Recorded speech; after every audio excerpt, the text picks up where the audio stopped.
Hello, greetings everyone. So, this is the channel Your Dude. I introduce myself as Dr. Harry Parkinson. Today we will be talking about SCP-173, the sculpture. Object Class Euclid. Special Containment Procedures. Item SCP-173 is to be kept in a locked container at all times.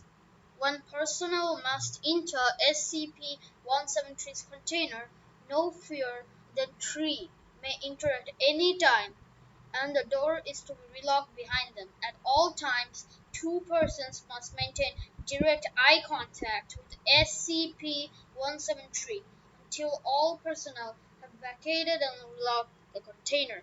Description: Moved to Site-19, 1993. Origin is yet unknown. It is constructed from concrete and rubber with traces of Krylon brand spray paint. SCP-173 is animate and extremely hostile. The object cannot move while within a direct line of sight. Line of sight must not be broken at any time with SCP-173. Personnel assigned to enter container are instructed to alert one another before blinking. Object is reported to attack by snapping the neck at the base of the skull by strangulation. In the event of an attack, personnel are to observe Class 4 hazardous object containment procedures. As you see, this is the SCP, and it appears sentient and violent. So, so you must always remain direct eye contact with the object, or else it may break your neck at the skull, or it may strangle you. Personnel report sounds of scraping stone originating from within the container when no one is present inside. This is considered normal, and any change in its behavior should be reported to the acting ASMCL supervisor on duty. The reddish-brown substance on the floor is a combination of feces and blood. Origin of these materials is unknown. The enclosure must be cleaned on a bi-weekly basis.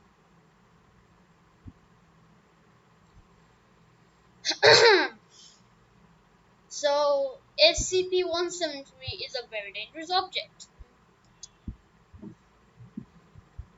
This object appears as this thing that breaks your neck whenever you look away. It doesn't exactly do that. Whenever you look away, it approaches you more closer and closer. So you must always keep your eye open when in contact with the SCP.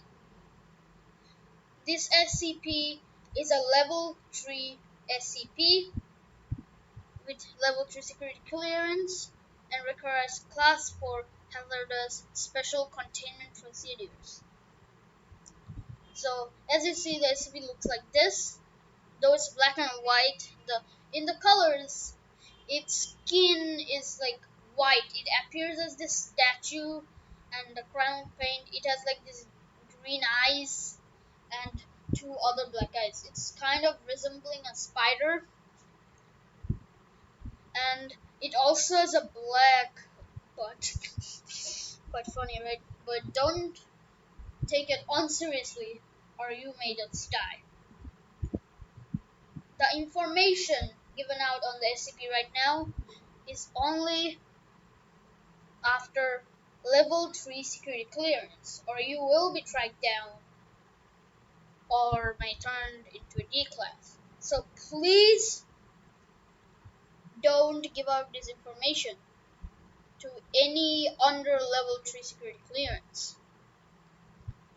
As far, it was the reason of a great containment breach back in 2012. It wasn't entirely the cause of it, but it kind of started to move out of itself, and it broke to Class D's neck and also killed the guard in the containment cell. Then the D class who survived was Dr. Benjamin Oliver Walker. Right now, he's a scientist and he's under study by the Foundation. He used to be a scientist, but due to a special kind of phenomena which is classified under level 5 information, it cannot be disclosed. Now, SCP-173 is yet one of the most popular SCPs. As you see, it's the first SCP from the game SCP Containment Breach, as it's based on the 2012 Containment Breach in Site 17. So there's also another SCP that happens to be related with it. As you see, I'm searching it. That SCP, okay, wait for it. It's check my screen clearance. SCP-173-J. This SCP is quite strange.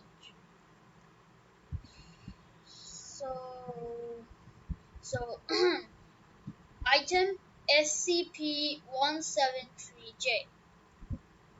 I will just give you the description, as images don't need to be given on this SCP. It's just simple to understand.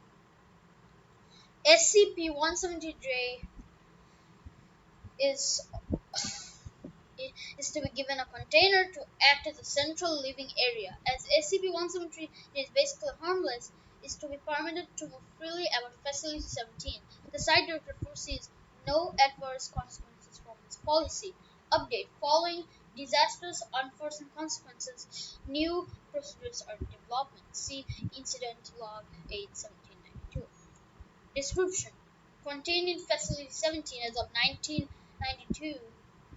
Origin is as yet unknown. It's constructed from concrete and rubber with traces of Krylon brand spray paint, as well as what appears to be State Fair grade water-based face paint in a cat face pattern. SCP-173-J is animate and extremely playful. The object cannot move while within a direct line of sight, just like SCP-173. Object is reported to initiate interaction by standing uncomfortably close to objects. Some personnel have reported low asthmatic sounding sniffling noises. These are presumed to be imaginary or mimetic or something. SCP-173-J's primary motive seems to be seeking attention. For example, if SCP-173-J encounters a researcher working on a computer or reading a document and the researcher blinks, the sculpture will stand on the object in an attempt to gain the researcher's focus. If 173-J is in a room possessing a window, it will sometimes take hold of the researcher's head and move it to face the window.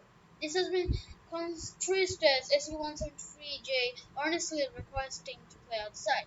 The establishing procedure for handling this situation is to pat SCP-173-J in a friendly manner and say, "Run along now, you little scamp." Note that SCP-173-J's actions occur too quickly for subjects to respond. When at full speed, the object is capable of completing 3 shenanigans per second. As you see, this is not like a serious document actually. So if you want to read this incident log, you can read it, and you can pause the video if you wish.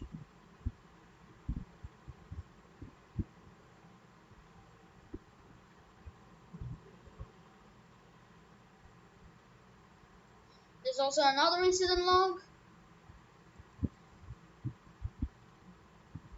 So yeah. So I'm gonna just I just want to say SCP-173-J sometimes happens to pair up with SCP-173. However, it doesn't kill you and does the things as mentioned in the Tesla. So that's it for the video. We talked about SCP-173 and SCP-173-J, and I hope you have a good day. Secure contained product.